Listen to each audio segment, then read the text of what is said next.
Managing Healthcare Human Resource, Edmund Entry of Colorado University. In this session, we are going to conduct an interview on the employment laws and the issues around it. Our resource person is an HR manager in healthcare facility. He will give us a vivid detail of what is expected of the law and what as employees we will encounter and aspects covered by the law and how unfair treatment is dealt with in his organization. Sit back, relax, and let's continue. The first question was, what are the biggest challenges facing HR management today? It said compliance with laws and regulations, meaning both the employer and the employee complying with the laws and regulations of the land. It means we employees have rights and responsibilities whereby we will have to conform to it, as well as the employers too. Management changes too also is a disruption in HR management today, as well as leadership development. People who will take after them when they are no more or when they are no more working there. Workforce training and development, that is to have a diverse workforce which can help us or help him in his organization. Adapting to innovation by the employer and the employee as well. And compensation, whereby when people are leaving or moving on to another facility, their stipends must be paid. The next question was, what does employment law do? Employment law is the area of law that governs that employer-employee relation. This area is made up of both state and federal laws with common goal to protect workers' rights. Employment law covers everything from human resources to labor relations. They protect employees' rights and set forth employers' obligations and responsibilities. They also have multiple functions. The primary functions of a labor law are to provide equal opportunity and pay, employees' physical and mental well-being, and safety at the workplace. What are the aspects of the employment covered by law? The question is, what covers our employment when we are working for an organization? There are a lot of things that is covered by the employment law. We all know that our wage, hours that we work,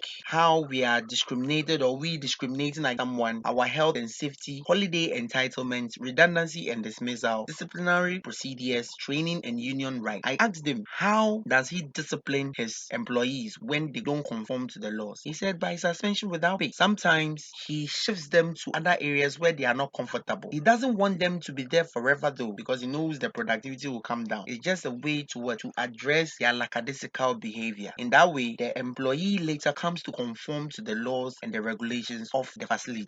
Next question was, how or what constitutes unfair treatment at work? So according to him, he says unfair treatment is an employee not being treated well or an employee treating his other employee in a bad manner. That is discrimination. Unfair treatment can mean a number of things, as he says. It could involve a staff member having their work undermined even though they are competent at their job. A manager could take a dislike to a particular employee and make their life difficult, unfairly criticizing their work or setting them menial tasks. The problem is that everybody is important in his or her work. The schedule whereby an employee is given is not supposed to overweigh him or her. He or she is supposed to work within a certain schematic set out by the manager. The manager is supposed to play the supervisory role to help the employee achieve his or her aims. The next question was, what can HR managers do to minimize or stop unfair treatment at work? He says it is the manager's duty to provide an environment free from bullying and harassment. The manager must be seen as a neutral person in any negotiation so as to not inflame passions at work and negative vibe towards others. The manager must also make the employee aware of free services available to them at such times. A good point is through the ACAs or citizens who offer impartial and free legal support and guidance. All these things are there to help the employee go through these problems. Stress is one part of an employee's life whereby the employee's life can be miserable based on stress. Now it is on the manager or it is on the employer to provide a working environment whereby the employee will feel safe, will feel happy, and will be well accepted in his or her environment. If the manager tends to undermine the employee or worker, things become haphazard because the employee is under the manager's tutelage, and also the manager serves as a role model. People or managers who have favorites in workplaces always end up destroying their companies because managers are supposed to be neutral. They are not supposed to be seen as favoring someone or making things unbearable for another person. This will bring negativity between two people because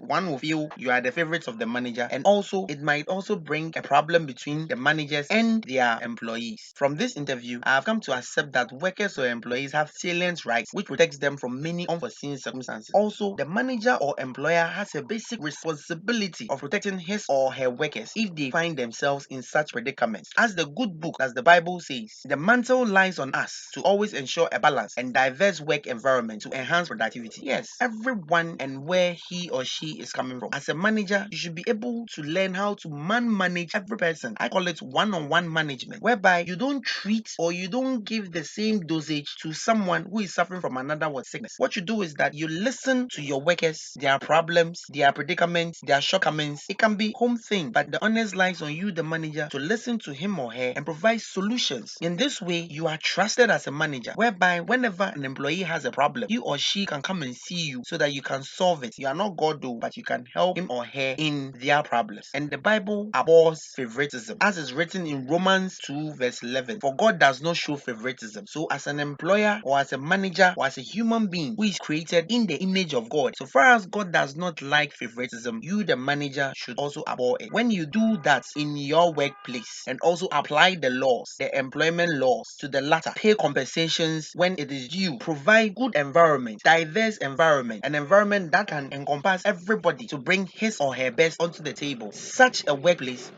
will be fun and will be conclusive if it comes to productivity. So HR managers need not to show any favoritism at their workplace. They need to be on top of their game when it comes to delivering and giving better advices to their workers. Thank you.